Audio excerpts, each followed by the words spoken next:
Okay, today I finally received my diagnosis for ME/CFS, so I sat down and recorded this video. I wish that were true.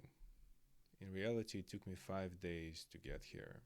Not because I was busy with work, I can't work, and not because I had many distractions, it's just the speed at which someone with this condition can progress. I don't blame you if it's hard to imagine. But first, what is ME/CFS? What does this bundle of letters even mean? Historically, it was just ME, myalgic encephalomyelitis. This just means inflammation of myelin, the white matter in the brain, coupled with muscle pain. But then doctors quickly realized there are cases of ME without muscle pain, and the myelin doesn't always look that bad.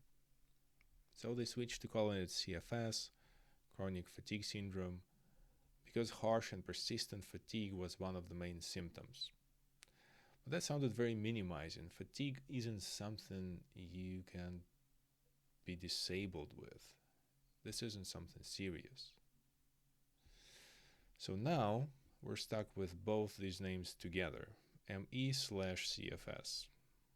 It's still a mess because no one has found a biomarker yet, meaning it's impossible to run a test and learn that you have the condition.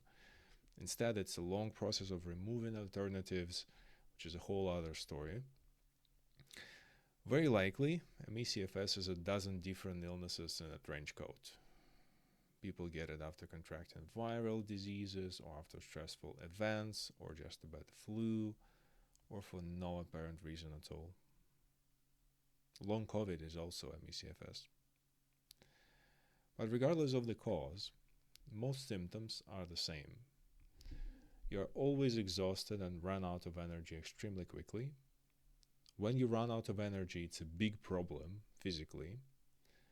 Sleep troubles and brain fog. So, how did it take me 5 days to record this? On Monday, I had the call with a specialist where I got the diagnosis. Finally, after 8 months of confusion and suspicion, I knew what I had. So I went to the storeroom, inside the apartment mind you, got the light, the microphone, and set them up here. This involved bending and squatting down several times, after which I was out of breath and had to lay down for a bit. Doesn't sound too bad. The problem is, after doing that, things kept getting worse.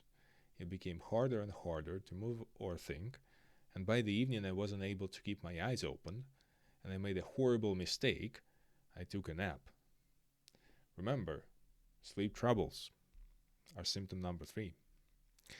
That meant I couldn't get decent sleep that night, which meant Tuesday was basically useless. On Wednesday, I had a medical appointment for which I had to travel. That meant Wednesday was out. And that in turn meant Thursday was out as well. Basically the same thing happened. Which brings us to today, Friday. Today, life was finally merciful, so I'm recording this. I managed to write a script, I found software to record the video stream from my webcam. I ran out of energy before picking an editing program, so this first video will just be a single take raw file, as scary as that is. I hope to have enough energy to create the channel and upload this, because the satisfaction of completing at least something in a day really helps my morale. Before I do too much, I will wrap this up. Thank you for being here. The climb continues.